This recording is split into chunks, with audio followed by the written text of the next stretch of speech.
Em nome do Pai, do Filho, do Espírito Santo. Amém. Ave Maria, cheia de graça, o Senhor é convosco. Bendita sois vós entre as mulheres, e bendito é o fruto do vosso ventre, Jesus. Santa Maria, Mãe de Deus, rogai por nós, pecadores, agora e na hora de nossa morte. Amém. São José, rogai por nós. São Felipe Neri, rogai por nós. Santo Afonso Maria de Ligório, rogai por nós. Nossa Senhora de Fátima, rogai por nós. Em nome do Pai, do Filho, do Espírito Santo. Amém. Bom dia a todos. Estamos aqui na consideração 6 do livro Preparação para a Morte, escrito por Santo Afonso Maria de Ligório. Estamos aqui no ponto 2 da consideração 6, a morte do pecador. Não uma só, senão muitas serão as angústias que hão de afligir o pobre pecador moribundo. Ver-se-á atormentado pelos demônios, porque estes terríveis inimigos empregam nesse transe todos os seus esforços para perder a alma que está prestes a sair desta vida. Sabem que lhes resta pouco tempo para apoderar-se dela e que escapando-se agora, jamais será sua. Apocalipse 12, versículo 12. Não estará ali apenas um só, mas muitos demônios que hão de rodear o moribundo para o perder. Dirá um: nada temas, que te restabelecerás. Outro exclamará: tu, que durante tantos anos foste surdo à voz de Deus, esperas agora que ele tenha misericórdia de ti? Como? Intervém outro. Poderás reparar os danos que fizeste, restituir as reputações que prejudicaste.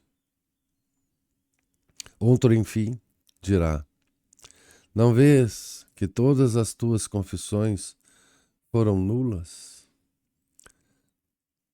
Sem contrição, sem propósito, como podes agora renová-las? Por outro lado, o moribundo se verá rodeado por suas culpas. Estes pecados, como os outros tantos verdugos, disse São Bernardo, acercar-se-ão dele e lhe dirão: somos a tua obra e não te deixaremos. Acompanhar-te-emos a outra vida e contigo nos apresentaremos ao juiz, ao eterno juiz.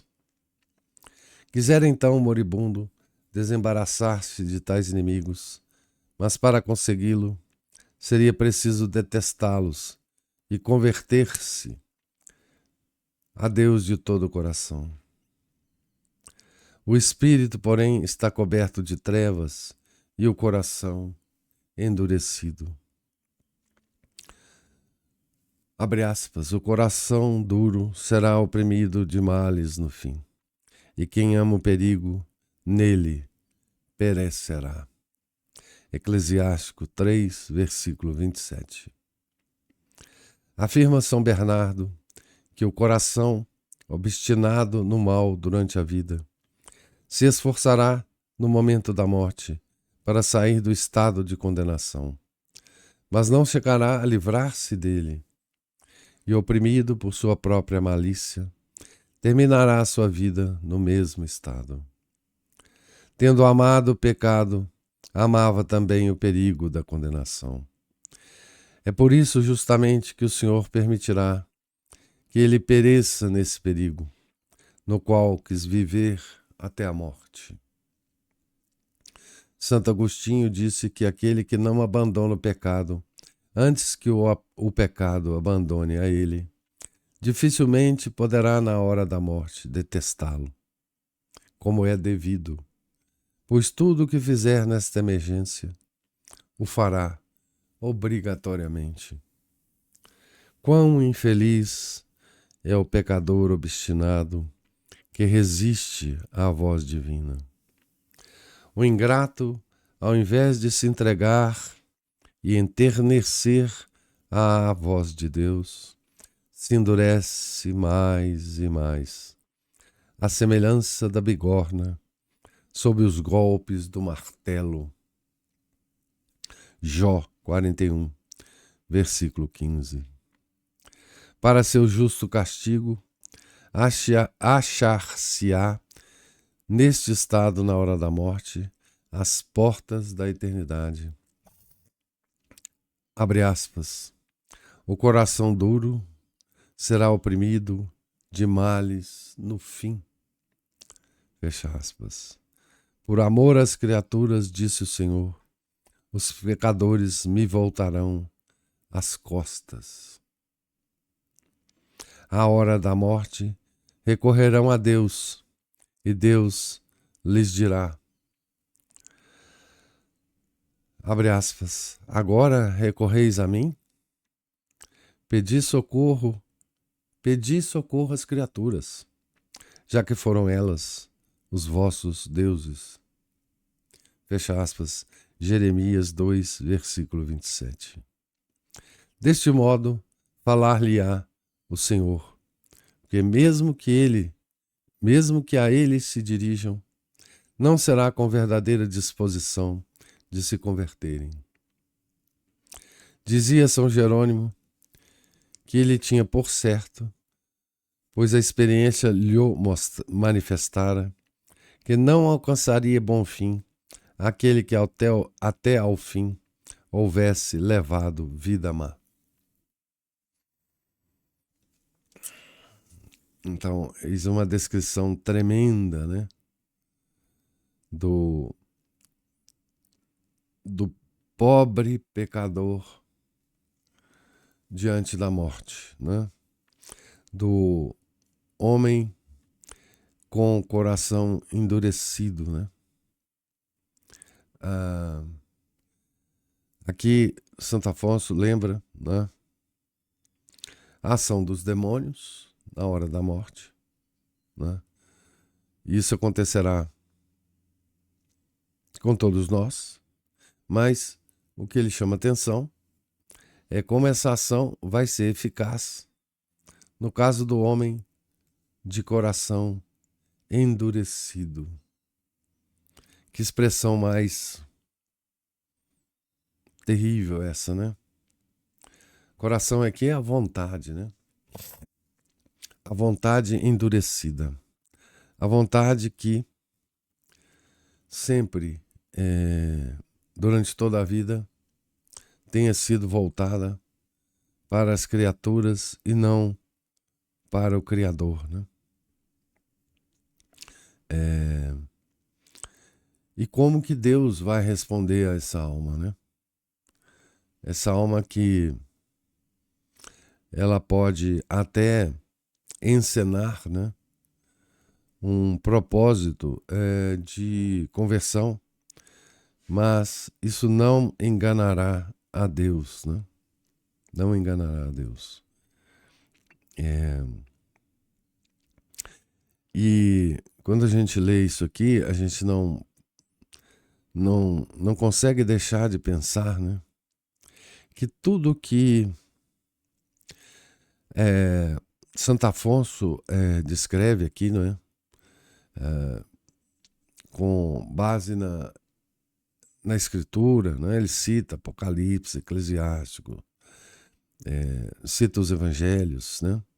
Cita Jó, enfim, cita os santos, né? Ele cita aqui nesse pequeno trecho aqui São Bernardo, Santo Agostinho, São Jerônimo, né? Enfim, a patrística, né? Patrísticas escrituras, né? A tradição da igreja, que é isso que todo santo se apega, né? E todos nós temos que nos apegar, né? O que existe de verdade no mundo, para nós católicos, de verdade estabelecida, não questionável, é só isso, né? As escrituras, a patrística e as determinações da igreja, né? Mas eu fico pensando, né?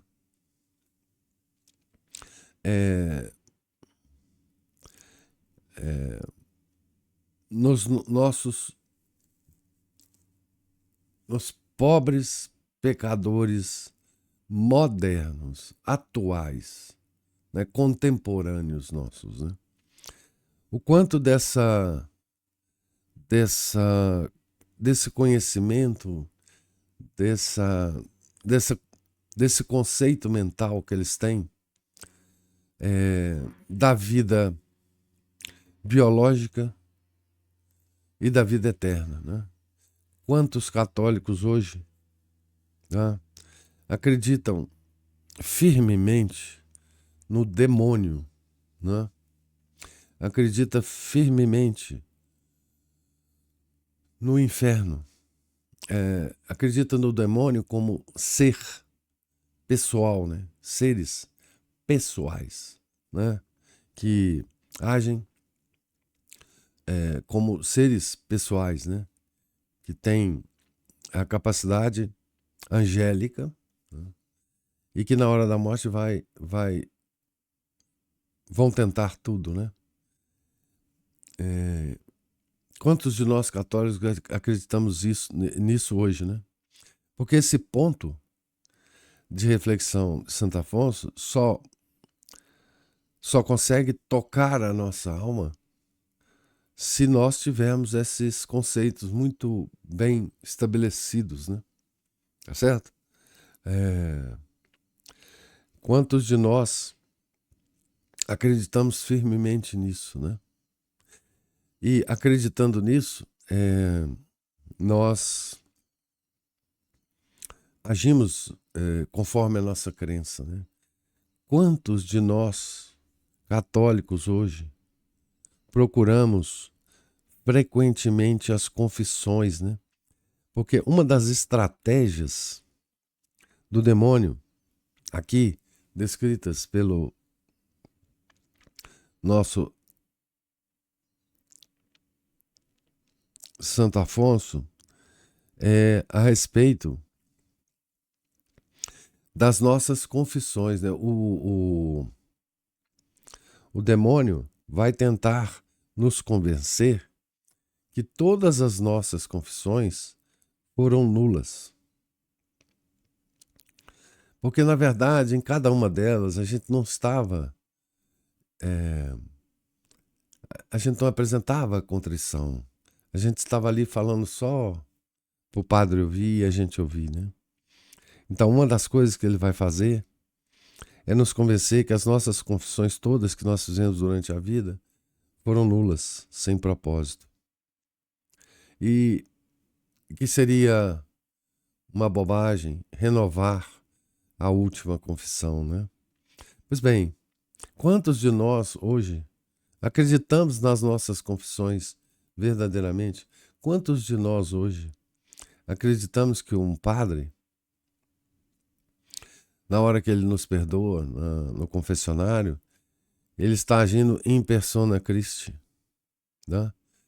Quantos de nós confessamos antes de comungarmos, né? Na igreja moderna hoje, né? Eu sei de casos, cada um de nós sabe, né? De casos de pessoas que comungam normalmente na igreja como se fosse uma coisa mais natural, sem ter confessado por anos e mais anos. Eu tenho um parente que já me disse isso. Ele comunga toda missa, ele vai, qualquer missa. Mas que tinha anos e décadas que não confessava, né? Então, nesse estado da alma do católico hoje, né? Quanto que nós temos que temer, né, por essas almas, né? E pela nossa própria alma, né? E nós todos estamos envolvidos nesse ambiente. Todos nós estamos envolvidos nesse ambiente, né? O quanto de de uma concepção católica verdadeira, nós precisamos, né, para entender a situação tremenda que Santo Afonso nos quer apresentar aqui nesse ponto 2, né? Quantos, lendo isso hoje, quantos de nós entenderemos o que a situação extrema que Santo Afonso está descrevendo, né? Nesse ponto 2, tão pequenininho, né? Mas com com tantas coisas, informações que nós católicos talvez estranhemos, né? Essa é a doutrina católica sobre a morte, sobre esse ato extremo que determinará a nossa... Quantos de nós, enfim, sabendo disso, orienta a vida e a ação para esse fim, né? Afetos e súplicas.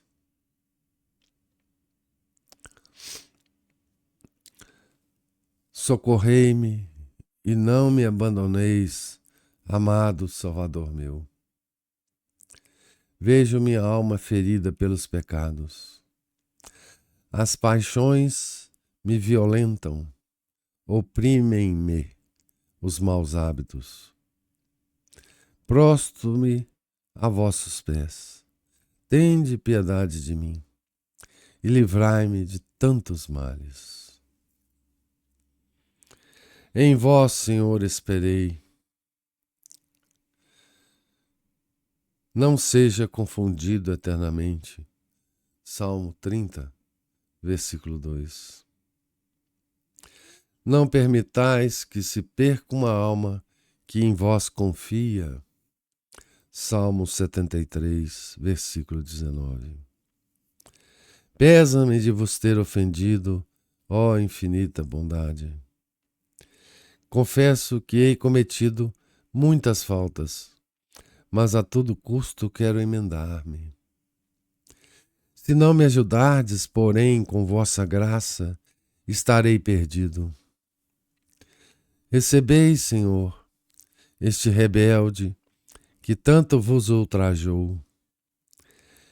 Refleti que vos custei o sangue e a vida. Pelos merecimentos de vossa paixão e morte, recebei-me em vossos braços e dai-me a santa perseverança. Estava já perdido e me chamastes.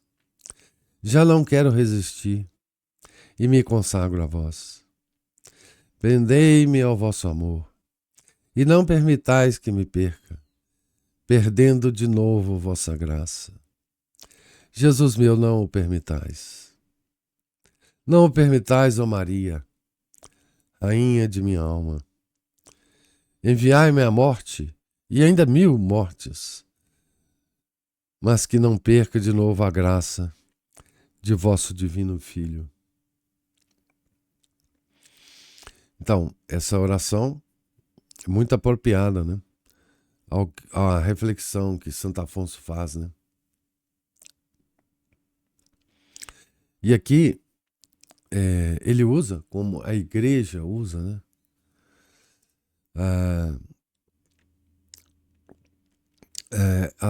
A oração dos Salmos, né?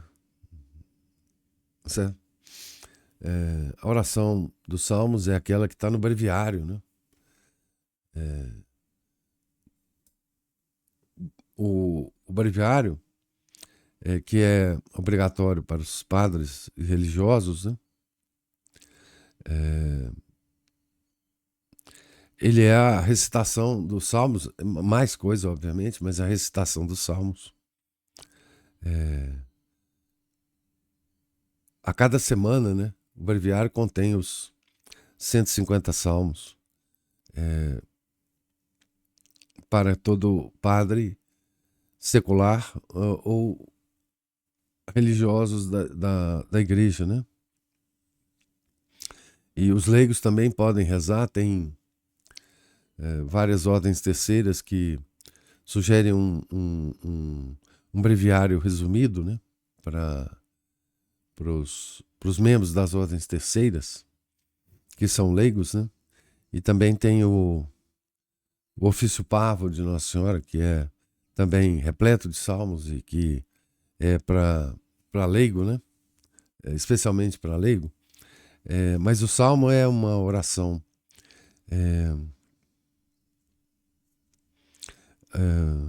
absolutamente, é a oração da igreja, né?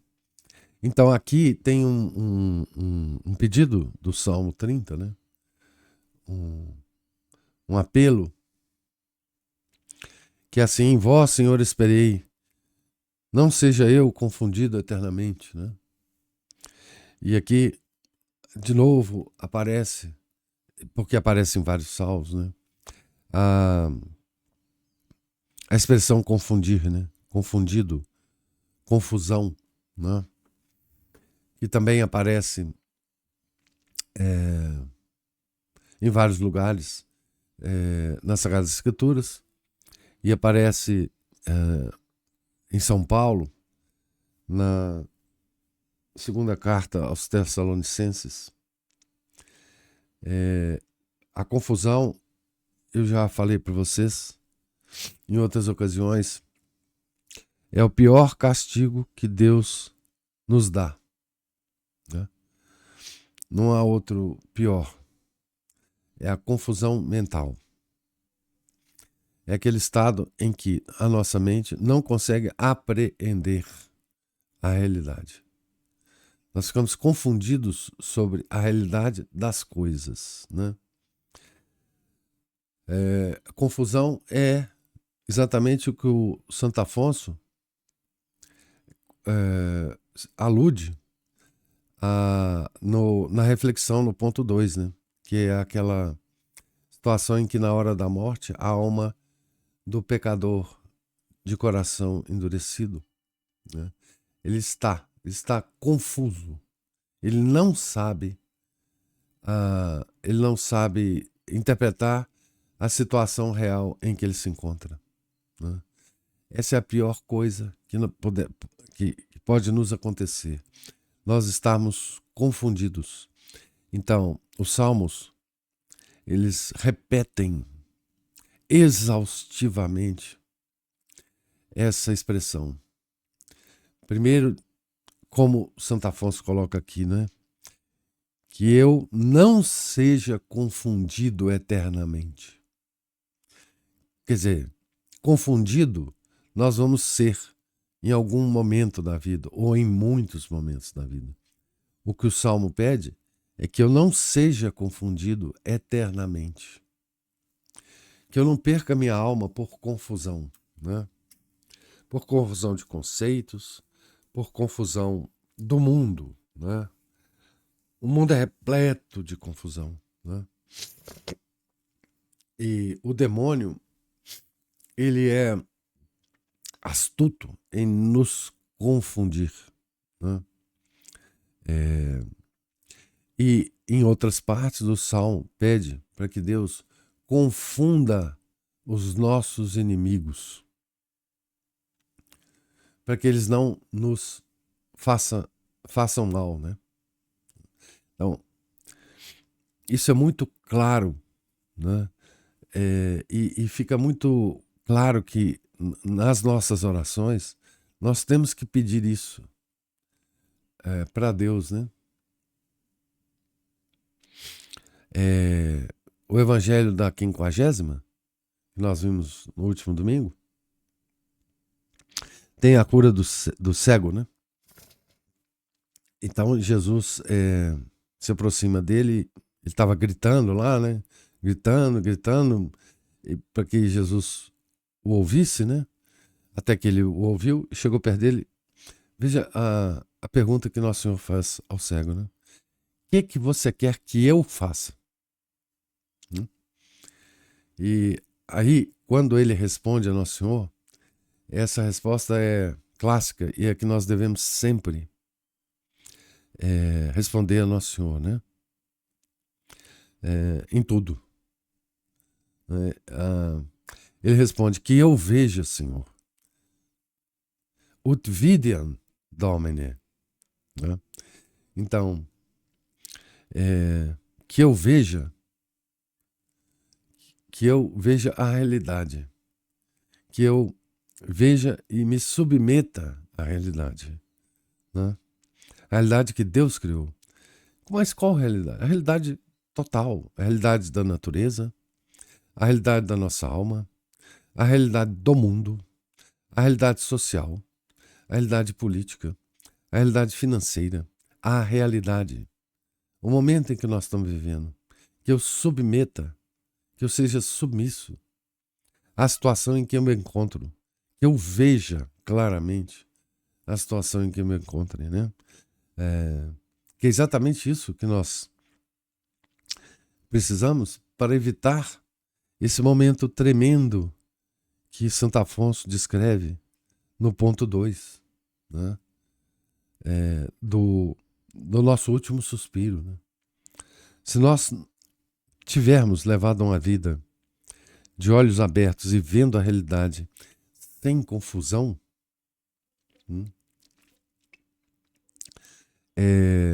nós não estaremos na situação do pobre pecador descrito por Santo Afonso. Né?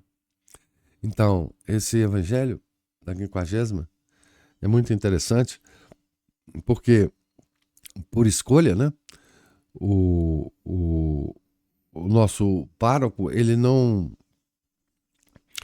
no sermão, né, ele não analisou esse aspecto, né, porque ele tinha que analisar outros aspectos, obviamente, importantes também do evangelho, né? Mas esse aspecto, ut videam Domine, é inclusive um título de um livro do professor Orlando, né?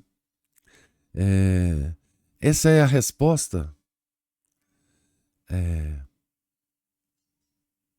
ou melhor, sim, essa é a resposta que o pedido que nós temos que fazer ao Nosso Senhor, né?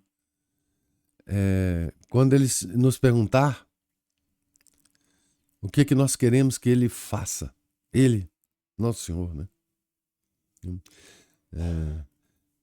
É o pedido que nós devemos repetir, né? Quando, depois da nossa comunhão, né, que Ele está tão perto da gente, né? Ut videam Domine, para sair da confusão, né? Para sair da confusão. Hoje eu falei demais, então agora eu vou dar a oportunidade para vocês falarem, né? Na quinta-feira, amanhã nós não teremos leitura, nós abordaremos aqui o ponto 3, né? Das considerações das reflexões que Santo Afonso faz da consideração 6 aqui. Queria ouvir agora, se houver alguma observação, algum comentário.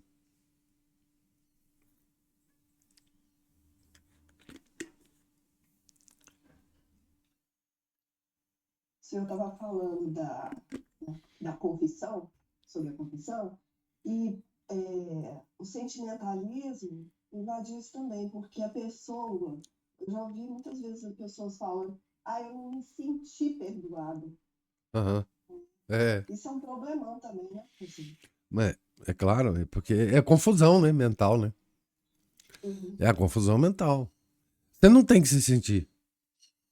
Não tem sentimento na coisa, né? Sentimentalismo é uma confusão mental moderna, né? Que colocaram na nossa cabeça. Porque o que é se sentir perdoado? O que você queria... É interessante a gente se perguntar o que essa pessoa queria sentir para que ela então se sentisse perdoada. O que ela queria sentir, né? O que? Bem-estar, uma sensação de... sentir bem é o que? Aquela sensação de ter tomado um copo de vinho e ficar relaxado, O que ela queria sentir para se sentir perdoada? O que é isso? Quando você pede perdão a uma pessoa e ela te perdoa, o que você sente? Né?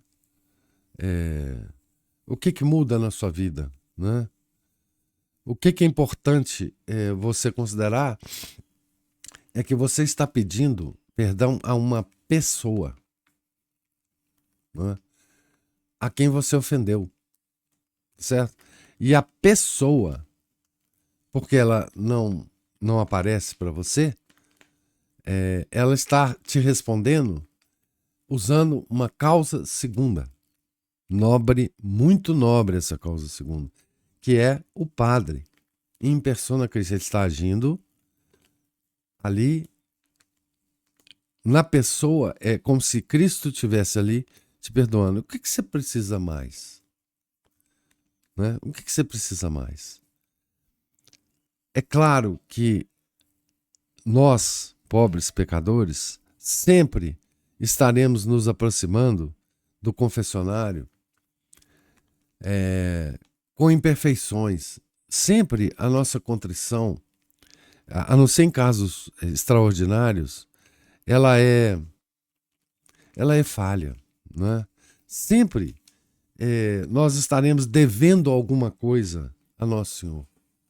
Sempre, certo? Mas o que acontece é que se a gente estiver sempre pedindo a Nosso Senhor que Ele nos dê a contrição perfeita e que nós estamos frequentemente nos aproximando do confessionário, Deus está vendo isso tudo. Ele está contabilizando isso tudo, tá certo? Ele está compensando isso tudo por nós. Nós não precisamos ficar preocupados, né? Eu conheci uma senhora na missa tridentina que ela ia confessar aí no início da missa e aí não comungava, porque ela dizia que ela tinha cometido pecado entre a confissão e a hora da comunhão, né? Isso é confusão, né? Escrúpulo, né? É confusão mental, certo? Então, nós devemos tentar seguir todas as recomendações da igreja com o coração leve. Seguimos a recomendação da igreja, fizemos o que a igreja manda que a gente faça, fizemos o exame de consciência, lembramos dos pecados, confessamos aqueles pecados lembrados. Pronto. É isso que nós devemos fazer, né? E sempre considerar e pedir a Nosso Senhor que aquilo que nós fizemos é imperfeito, mas que Ele aceite essa imperfeição nossa e que da próxima confissão Ele nos faça fazer ainda mais perfeita, né? É a única coisa que nós podemos fazer. Tudo o que nós fazemos é imperfeito. Tudo. A pessoa que quer fazer uma confissão perfeita e sentir que fez a confissão perfeita é porque ela não percebeu ainda a realidade das coisas. Ela não percebeu que tudo que ela faz na vida é imperfeito. E aí ela quer chegar na confissão e fazê-la perfeita. Mas isso é conversa fiada. Ninguém faz uma confissão perfeita, exceto nas raríssimas ocasiões e os santos, né? Mas nós não somos santos. Então nós temos que aceitar, nos submeter à realidade da nossa vida. Nós não fazemos nada perfeito. Nada que nós fazemos é perfeito. Por isso nós pedimos incessantemente a Deus: olha, não estou fazendo perfeito, mas olha, eu estou fazendo. E eu quero fazer perfeito. Me ajude. Certo? Nós não rezamos o terço perfeitamente. Nenhuma Ave Maria nós rezamos perfeitamente. Nada que nós fazemos é perfeito. Nós não assistimos à missa de maneira perfeita. Nada. E isso não devia nos estranhar, isso. Não devia nos estranhar. Porque isso faz parte do conhecimento que a gente deve adquirir sobre o ser humano. Depois do pecado de Adão, nós não fazemos nada que presta. Certo? E nós temos que considerar isso. em tudo que a gente faz. E pedir a Deus, olha, eu sei que não está perfeito, mas eu estou fazendo porque a igreja manda, porque eu sei que isso alegra o coração do Senhor, e é por isso que eu estou fazendo. Mas não está perfeito, eu sei que não. Não está. E pronto, quem quer fazer coisa perfeita, ou pensa que conseguirá fazer uma coisa perfeita, é porque não está bem da cabeça.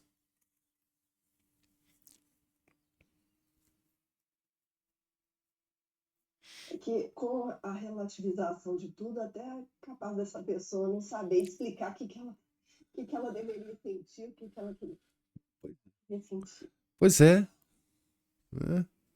Uma loucura, assim. As pessoas querem se sentir bem, sabe, Ana Paula? O negócio é se sentir bem.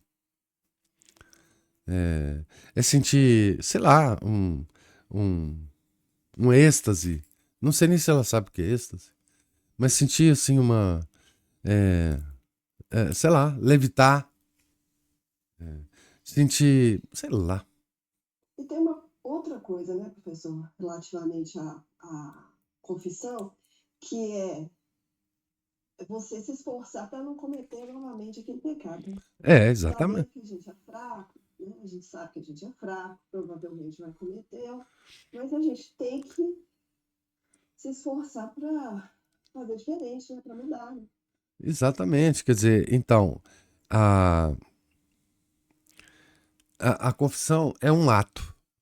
É um momento que você está ali. Mas esse ato, esse momento, ele tem que ele tem que significar alguma coisa para depois da confissão, né? Ele tem que significar que você, pelo menos, vai lembrar, né? Que você confessou esse pecado e que seria bom você não cometê-lo mais, né? Então, assim, é isso que é importante na confissão. Não é o sentimento que você tem na hora, né? Porque é muito difícil você querer sentir-se perdoado, né? Não sei o que é isso. Eu me sinto perdoado porque a igreja me garante o sacramento da confissão. Ela me explica o que é. Então eu não posso deixar de me sentir perdoado ali, né? E outra, né? Dos pecados lembrados e dos esquecidos, né? Tem um salmo bonito que fala disso, né? Ele pede a Deus que perdoe, que nos perdoe dos pecados esquecidos, né? Não declarados, né? Porque nós esquecemos, né? Inclusive dos pecados alheios. É muito interessante esse salmo. Acho que é o Salmo 85. Mas é isso. Confissão, um sacramento, né? No sacramento você não tem que sentir nada, né? É assim, o sacramento tem uma graça associada a ele, mas essa graça não é sensível, né? Ou 99,99% não é sensível, né? Tem pessoas que sentem, claro, os santos sentem tudo isso, né? E é interessante que quanto mais a gente vai tendo vamos dizer, esse conhecimento de Deus, né? Esse através das orações e dos próprios sacramentos, a gente vai ficando mais arrependido daquilo que a gente cometeu lá atrás e que a gente lembra ainda, né, daqueles pecados mais graves que a gente cometeu no passado, você fica mais arrependido, talvez, do que na época que você os confessou. Sem dúvida. A Não confissão, é? a confissão frequente é uma escola de aprendizado. Você vai aprendendo cada vez. Por isso que a igreja recomenda, né? A confissão frequente, porque ela, ela é uma espécie de. Ela é uma espécie de escola, né? Você vai aprendendo com. Olha, Confissão é uma coisa terrível. Confissão é a coisa mais incômoda que existe na doutrina católica. Para mim, né? Esse sacramento é terrível. E é o sacramento que dizem os entendidos, é o sacramento contra o qual mais luta o demônio. Né? O demônio, se você quiser comungar, principalmente sem confissão, ele não vai ficar te interrompendo. É bom para ele isso, né? Os outros sacramentos também. Agora, a confissão é o sacramento que o demônio não gosta. Ele vai fazer tudo para te distanciar desse sacramento, né? E é um sacramento que para nós é incômodo. Você ir lá e confessar as suas faltas para uma pessoa estranha, né? Porque quando você considera que você está confessando para o padre, ele é sempre estranho, né? Ou muitas vezes estranho. Só que a pessoa que está por trás não é estranha, é Nosso Senhor Jesus Cristo, né? Mas é uma coisa muito para mim, muito incômoda. Confissão é incômodo. E só de você vencer, né? A cada confissão, né? Dependendo do como é que você... como é que é o seu hábito de confessar, né? A cada confissão, você vencer essa resistência, que é da natureza humana, né? Ir lá confessar já é um ganho enorme. Já é um ganho enorme.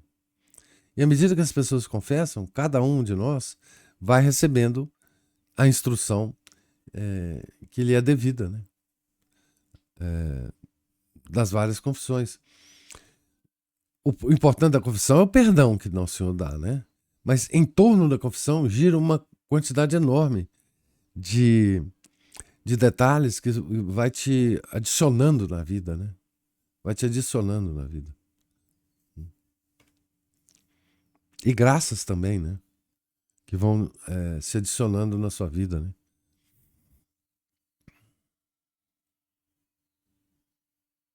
Professor, Sim, Vinícius. o senhor está falando só duas coisas. A primeira, que o senhor falou uma coisa aqui, que a pessoa quer sentir na confissão êxtase, na verdade, o sentir aqui, eu vou usar entre aspas, mas na verdade o que ela deveria sentir, muitas vezes está ausente, né? Que é a contrição perfeita. O sentido do verdadeiro arrependimento, né? Porque isso que o senhor falou já aconteceu até comigo. Eu uma vez, foi uma vez só, mas já que você falou lá da senhora, até de confessar, eu confessei e não comunguei, não. Eu falei, não, vou esperar aqui mais uma semana aqui para ver se não escorrega de novo. Não, eu contei da senhora porque era frequente que acontecia isso com ela. Depois ela ia confessar com o padre, depois da missa. E o padre puxava a orelha dela, né? Claro. Agora que você está falando isso aqui, que é o começo do ponto, fala igual o senhor falou, quer dizer, quantos católicos, como o senhor falou, vamos pensar nós, católicos modernos e tal. Aí eu liguei isso porque as primeiras perguntas ali daquele livro da crise, o Catecismo da Crise, que ele apresenta umas estatísticas, principalmente francesas, e assim, é só estatística do tipo 80% dos católicos franceses tradicionais, entre aspas, praticantes, não acreditam no inferno. 70 e tantos por cento não acreditam na corrupção. 80 e tantos por cento não acreditam. Aí a explicação da coisa. Pois é. Como é que esse católico vai chegar na hora da morte? Será que ele vai procurar, inclusive, a confissão final? Será que ele vai ter essa necessidade de falar assim, acha um padre para mim, pedir para os parentes ou para alguém, para a enfermeira, que eu quero me confessar a última vez na minha vida? Será que ele vai ter esse impulso, né? Se ele não criou esse hábito de procurar o confessionário enquanto ele vivia, será que ele vai procurar nessa hora? Eu não tô falando ateu, não. Porque ateu a gente não espera isso, né? Eu tô falando do católico. Esse católico normal que tá indo na missa e comungando sem confessar. Ou que está pior, né? Enfim. Que está participando dessas confissões comunitárias, né? E acho que isso é válido, né? Enfim, é uma tragédia, né? Uma tragédia. Esse católico, ele não vai dar a mínima para que os parentes achem um padre para conversá-lo, né? Enfim, dar extrema-unção, né? É uma tristeza. Quando a gente lê esses pontos aqui e a gente tenta imaginar, não é? O que um católico... Eu fico imaginando, porque eu tenho muitos parentes católicos, queridos parentes, inclusive, católicos que eu chamo de... Esses católicos, até que vão à missa, etc., mas que vão à missa nova, que tem essas ideias modernistas na cabeça, né? Eu fico pensando se esses católicos, na hora da morte, né, vão ter necessidade de chamar um padre, né? Para confessar, porque não é hábito deles confessar. Não é. Por que seria na hora da morte, né? Enfim. Teve uma outra coisa que me chamou a atenção hoje, que é o seguinte, professor, no início lá da leitura, quando fala nesse momento mesmo final da pessoa, em que o demônio vai fazer todos os esforços para que aquela pessoa se perca, porque é a última chance dele fazer aquela alma se perder. Ele sabe, né? A pessoa não sabe, mas ele sabe que aquilo ali é um momento decisivo. O demônio sabe. E aí, quanto essa pessoa vai estar protegida, né? Porque quanto que ela vai estar, o tamanho do risco que ela vai estar correndo naquele momento ali, com os demônios confundindo ainda mais a cabeça dela, se ela tiver... E a doença também, né? Sim. Algum grau, se ela tiver ainda algum grau de discernimento, de consciência, né? Porque às vezes a pessoa já está mais inconsciente, né? Uhum. Do quanto os demônios, naquele último momento ali, vão se esforçar para confundir ainda mais. E que se essa pessoa não for levando mesmo uma vida já muito próxima de Deus e do seu anjo da guarda, quanto risco mesmo lá naquele derradeiro momento ali, né? Terrível, né? Você vê, se a pessoa nunca teve o hábito de pedir a Nossa Senhora, nos vários momentos da vida, uma graça, a pessoa nunca recorreu a Nossa Senhora para nada, ou só recorreu da boca para fora, né? Uma pessoa que mal rezava 3 Ave Maria por dia, como é que nessa hora ela vai fazer, né? A quem que ela vai recorrer, né? Você falou anjo da guarda, quem é que lembra de anjo da guarda hoje? E reza por ele? Dos católicos, né?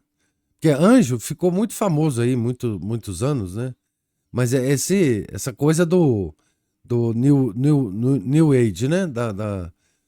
Você pôs em velhinha branca para anjo tal, velhinha azul para não sei o quê, cheirinho de anjo para cá, cheirinho de anjo para lá. Mas do anjo da guarda, não. Ninguém acredita nisso mais, né? Mas assim, não tem como, não tem os instrumentos todos que a gente tem na hora da morte, né? É a confissão, a contrição, o auxílio de Nossa Senhora e Nosso Senhor. Não tem outro, não. E de São José, né? Santo da Boa Morte. Mas se você não tiver isso, você nunca teve informação, nunca teve enfim, essa devoção, a da morte não vai vir, não. A gente vê a pessoa ali deitada, às vezes, né? parece que tá é como aquele silêncio, né? Vamos dizer assim, o silêncio de estar quieta ali, e você não sabe que tipo de tormentos, né? Isso. Estão havendo ali com aquela pessoa. O corpo tá silente, né? Mas a alma não. Isso. É, a alma não. É uma coisa tremenda.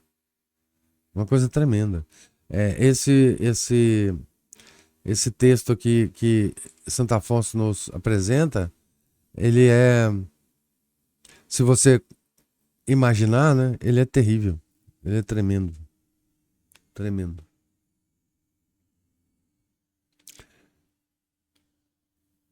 Alguém ia falar aí quando. Diga, Cristina. Professor, a questão do sentimento, enquanto o senhor Ana Paula falava, parece que o demônio age principalmente nessa confusão, na hora da confissão, a pessoa ela não faz um discernimento acerca do próprio pecado e do sentimento de ofensa que ela sente em relação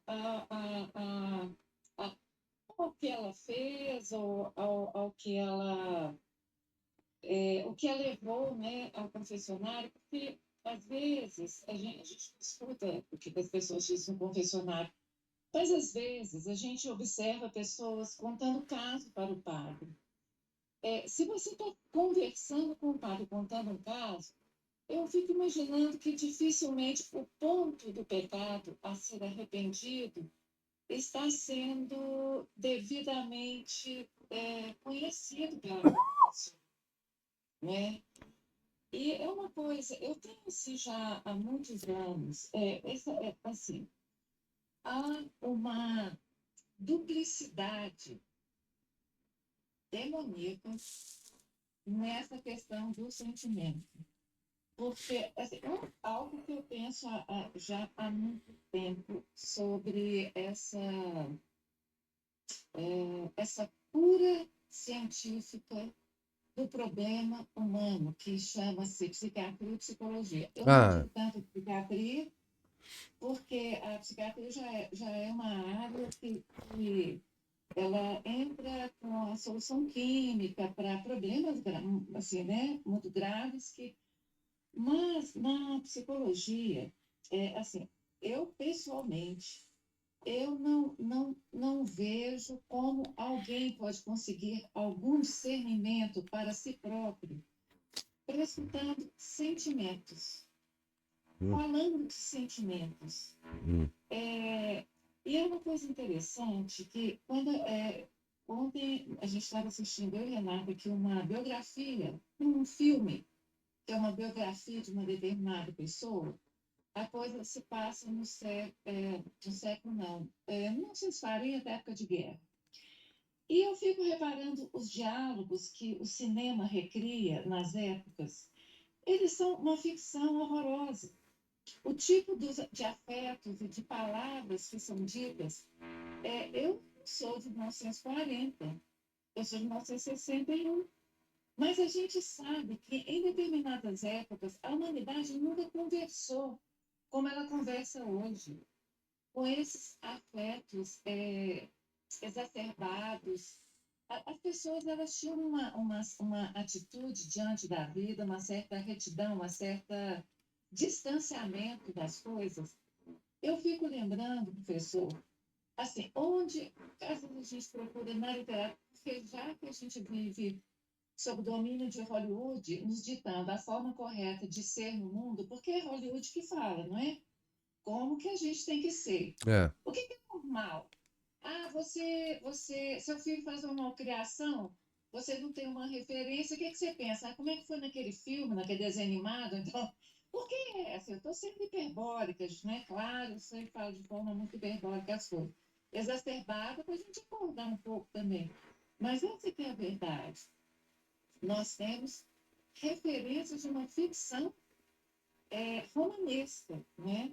E quando a gente vai olhar na literatura, assim, que é onde esse pessoal busca, Às vezes eu penso na Ilíada, que o Aquiles, que é a primeira, né? Dizem que é a literatura fundante, né? Dizem que é. A Ilíada na verdade, a ira de Aquiles, é uma ira, é um pecado, não é? Em nenhum momento nós estamos vendo na literatura clássica que fundamenta o Ocidente a psique dos personagens, o que eles sentiam, o que eles Não acham. existe, não. Nós lidamos com pessoas, com vícios e virtudes, aquilo que é nato, né? E já que existia digamos assim, um contexto dramático próprio do ser humano, que é a guerra, a violência, a morte, o tempo inteiro, o teatro de mundivisão ali é a guerra da vida. E o que age nas pessoas, o que está em ação são os vícios e virtudes combatendo ali, né? Hoje em dia, não. Hoje em dia, nós somos pessoas assim muito mais. Hoje em dia não tem nem comparação. Mas eu tenho, assim, por princípio, que prescrutar sentimentos, analisar sentimentos, não nos leva a boas resoluções. E qual é o problema disso diante da nossa santa religião e deste sacramento? Isso o Senhor sempre nos alerta, que nós não nos confundamos, que nós vejamos, e que nós vejamos principalmente os nossos pecados. Isso. E já que a gente não tem mais catequese, nós temos que estudar, porque, professor, eu frequentei durante 40 anos uma paróquia, 40 é muito, mas 30 anos, vamos dizer assim, até encontrar a Tridentina. Eu frequentei uma paróquia e não tinha confessionário, nunca. Eu só voltei a me confessar lá na igreja do Monte Calvário, na missa tridentina. Então, eu às vezes, assim, eu fico pensando, assim, eu acho uma coisa, às vezes me deparo com uma coisa que eu acho simplesmente extraordinária, que é o fato de, assim, eu nasci nessa época, eu nasci na civilização ocidental, numa família católica, meu Deus, eu fui batizada, olha que coisa, assim, escolhida para mim, não é? Mas, e esse tempo que eu me neguei, por livre espontânea vontade, a, a, a amar Nosso Senhor, mas e o tempo em que eu fui enganada? Porque muitas pessoas estão sendo enganadas por essa nova igreja, sabe, professor? Eles estão sendo enganados nas redes. Nas redes, esses padres, não todos, lógico que tem exceção. E não estou falando de padres de teologia da libertação, não. Mas há uns pentecostalistas aí que eles falam que é insanidade e eles estão enganando as pessoas em relação à doutrina da igreja, sabe? E às vezes, nem coisas que foram... pois é, pessoal, a gente fica assim, pedindo a misericórdia do nosso Senhor, porque, olha, essa questão do sentimento, assim, nós não temos outra palavra para expressar o âmago do nosso ser mais, não é? Aliás, nós estamos usando essa palavra para... porque ela já está na nossa consideração, e ela não deveria. Porque quando a gente fala que você se sentiu plenamente... as coisas que são plenas em nós, elas não são observáveis por nós, porque nós não somos o outro. Não. E isso é que é o demoníaco numa confissão, que é você sair de si mesmo. Porque uma coisa é você ter uma perspectiva de vida, saber quem você é se colocar diante do mundo. Mas quando você está plenamente de posse, por exemplo, de uma virtude, como, por exemplo, a humildade, ela não é sensível para a sua percepção porque você age como tal. Então você não faz juízo da É coisa. hábito. É hábito. Então você não sai de si mesmo e fala, ó, como eu sou humilde. Não, você está sendo. Mas quem vê isso é nosso Senhor. É, E só. aí um demônio sei lá, né? Ele chega para uma pessoa que você convive com ela e ela fala, nossa, como você é boa e você é humilde. Pronto, entrou a vaidade. Acabou, é. Acabou a Acabou. virtude. É, Pronto. é. Então, são essas coisas, professor. É uma luta a nossa vida. Uma luta. É. Vivemos num mundo sentimental de Lutero. Lu- De Lut- luta. Lutero foi quem introduziu o sentimentalismo no mundo, assim. Da forma como coisa. Exato. Um dos pilares da revolução é destruir o indivíduo católico. É. O ser católico tinha que ser destruído de alguma forma, tinha que Tinha. ser inoculado nele um verme. E qual foi? A confusão do sentimento. É. Esse é o verme que está inoculado em nós já há séculos dos séculos. Isso é uma trama demoníaca. É, com o carimbo do Lutero. É, Lutero é que fez é o isso. princípio número um é o princípio número um da revolução, É, não é? é. É o. Cada uma delas nos É, porque você introduz isso e deixa isso germinar. O tempo vai cuidar da destruição da civilização com com essa coisa do sentimentalismo, né? é, Depois vem o romantismo, né? Enfim. e aí essa confusão que a gente tem com os santos, né? Essa dificuldade que a gente tem de entender as palavras de amor dos santos, né? As súplicas dos santos. É, aí, claro, é. Porque nós não conseguimos entrar nessa tradução que eles fizeram, não do sentimento deles, mas do estado de alma É, deles, da vontade dele, da vontade. do coração, né? É, isso mesmo. Nós não entendemos, é difícil demais a gente entender, né? Você lê as cartas de Santa Catarina de Sena, não só quando ela está falando com as pessoas da época dela, mas quando ela está falando com Deus, clamando a Deus, é uma coisa é, quase que incompreensível para nós hoje. Quase Pois compreensível. é, incompreensível, porque eu fico, é como, acho que foi a Ana Paula, alguém falou hoje, nós já falamos isso outras vezes, quando nós conseguimos um pouquinho de discernimento acerca do nosso pecado, quer dizer, e quanto mais nós conseguimos entender Deus, mais nós o sentimento, mais essa percepção do pecado e esse sofrimento nos domina. E qual é a nossa forma de expressar isso que não seja por muitas lágrimas, não é? É. Por Santas muitas lágrimas. tantas lágrimas, por essa dor da alma, né? De apartamento, nós estamos apartados de Deus, porque todas as vezes que você tem uma percepção da santidade, da beleza, da grandiosidade, né? da essência de Deus, mais você se distancia dele É. e mais você quer estar perto dele. Olha, é assim a vida nossa sobre essa terra. É, inclusive essa pessoa que fica esperando sentir o perdão, ela não sabe que quando você faz uma confissão perfeita, você sai de lá arrasado, É, porque a realidade é arrasadora. Então, é, e ela quer se sentir bem, né? No fundo, a pessoa que se aproxima da confissão e depois quer se sentir perdoada, ela quer se sentir bem. Mas ninguém pode é. sair da confissão bem.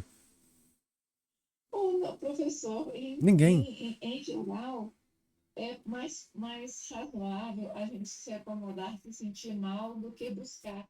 É aquela história moderna, né? Meu Deus, na minha época era muito comum eu ouvir de todos os pais, meus pais, falar assim: eu quero que meu filho seja feliz. Eu quero que ele seja feliz. Uai, bom, né? Que maravilha, né? Nós É, também estamos querendo ser felizes. Desajustes, são os ajustes. demais. Na verdade, o feliz é o desajustado. Ele Hum, tomou fluoxetina e está feliz. É, Pronto. fluoxetina. Isso mesmo.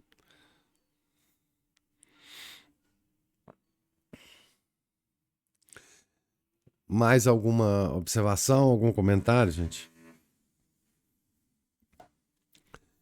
Então, opa, Uma diga, Ana Paula.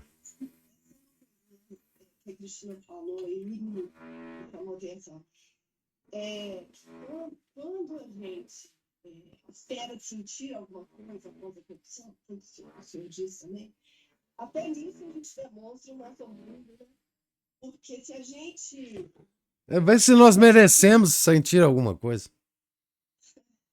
E se a gente fosse mais humilde também, a gente simplesmente obedeceria o que é dito a respeito da confissão, isto é, você tem que ir lá confessar, igual quando a gente comunga, a gente não sente nada, É, né? Você obedece e pronto, acabou. Mas a gente nunca se submete, né? A gente está. não. Essa coisa de esperar sentir um alívio também tem algo dessa nossa. Orgulho, chama orgulho. É Orgulho. Or- orgulho de novo. É orgulho. Nós queremos sentir alguma coisa assim maravilhosa. Pra gente sentir assim, puxa vida, agora Nosso Senhor me perdoou. Né? A igreja fala, vá até o Pai, Pronto. conte os seus pecados, né? Se arrependa, confesse, mas não, aí a pessoa ainda fica achando que aquilo é algo de muito especial nela, né? É extraordinário, é extraordinário. É terrível isso. Não. A confusão. É a É confusão. parte da confusão. Sem dúvida nenhuma. É a confusão demoníaca realmente que abateu sobre nós, né? Sobre a civilização. Uma coisa. E essas são as confusões principais, tá? Quando a gente olha para o mundo e vê o mundo muito confuso, politicamente, geograficamente, geopoliticamente, socialmente, financeiramente, isso tudo são confusões derivadas. As principais confusões é as que nós estamos discutindo aqui agora. Porque é daí que nascem todas as confusões. Né? Então, assim, não se iludam. As confusões principais são essas agora, aqui. Religiosas, doutrinárias, teológicas, metafísicas. Porque o resto é consequência. Né? O resto é consequência. E o Senhor vem derrotando essa vida a mostrar para a gente, nessas aulas todas, esses temas todos, quando o Senhor fala da ciência, do Gênesis, essa coisa toda que o Senhor nos explica, é para falar justamente como que é a ação demoníaca do mundo, como que o demônio age. Quer dizer, isso que eu acabou de falar, ele vem, age de forma pessoal em cada um de nós, Isso. mas dependendo de como, da posição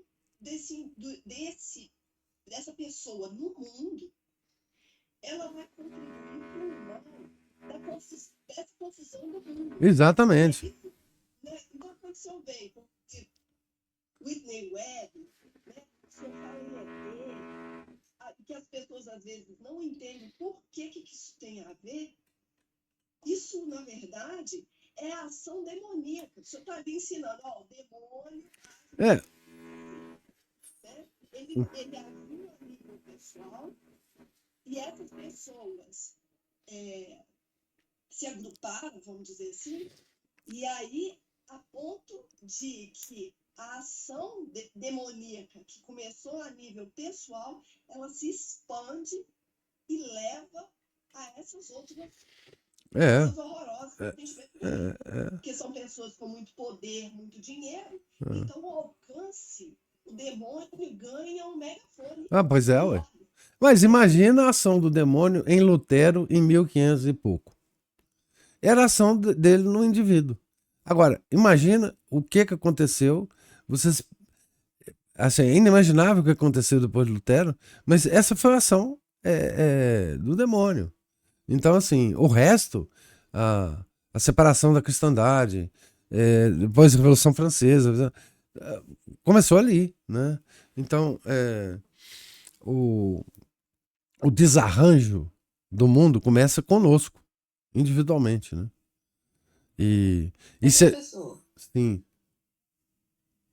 desculpe interromper, mas Não, vai. é que o senhor já nas aulas sobre a Revolução, o senhor nos contou que o Lutero, ele tinha esse escrúpulo, que ele confessava e voltava correndo para o confessionário Sim. minutos depois. Isso. Ele tinha isso. Ele tinha mais, ele tinha outro escrúpulo. Ele achava que ele nunca iria celebrar uma missa boa. A missa antiga, né? Porque só existia a missa antiga lá. Então toda missa, depois da missa, ele falava, ele se sentia que ele não tinha celebrado corretamente a missa. Ele era cheio de escrúpulos. Cheio de escrúpulos. Por isso que ele odiava a missa, inclusive. Diz que ele era concupiscente, né? Ele era um homem dominado. E outra coisa, jamais deveria ter sido padre. Jamais. Jamais. Não tinha confessão. Jamais. É isso mesmo. Mas esse confessionário, na hora que a primeira comentário que eu fiz sobre isso, da pessoa sai do confessionário dessa senhora, eu falei, gente, é coisa do Lutero. Isso, o Lutero fazia isso. Bem lembrado. Muito bem lembrado. Isso mesmo. Desculpa interromper. Não, não. Não interrompeu nada, não. Nada, não. Mas é muito bem lembrado isso, é verdade. O Lutero, um demônio em forma de pessoa, meu Deus do céu.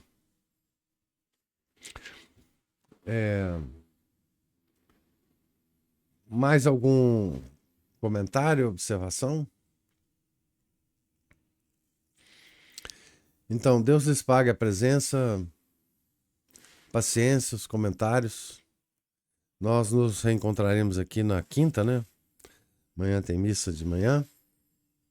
Amanhã começa a nossa caminhada da conversão nossa para a verdadeira igreja. E na quinta a gente retorna. Fiquem todos com Deus. Tenham um santo dia, uma santa quarta-feira de cinza. Em nome do Pai, do Filho e do Espírito Santo. Amém. Ave Maria, cheia de graça, o Senhor é convosco. Bendita sois vós entre as mulheres, e bendito é o fruto do vosso ventre, Jesus. Santa Maria, Mãe de Deus, rogai por nós, pecadores, agora e na hora de nossa morte. Amém. São José, rogai por nós. São Felipe Neri, rogai por nós. Santo Afonso Maria de Ligório, rogai por nós. Nossa Senhora de Fátima, rogai por nós. Em nome do Pai, do Filho, do Espírito Santo. Amém.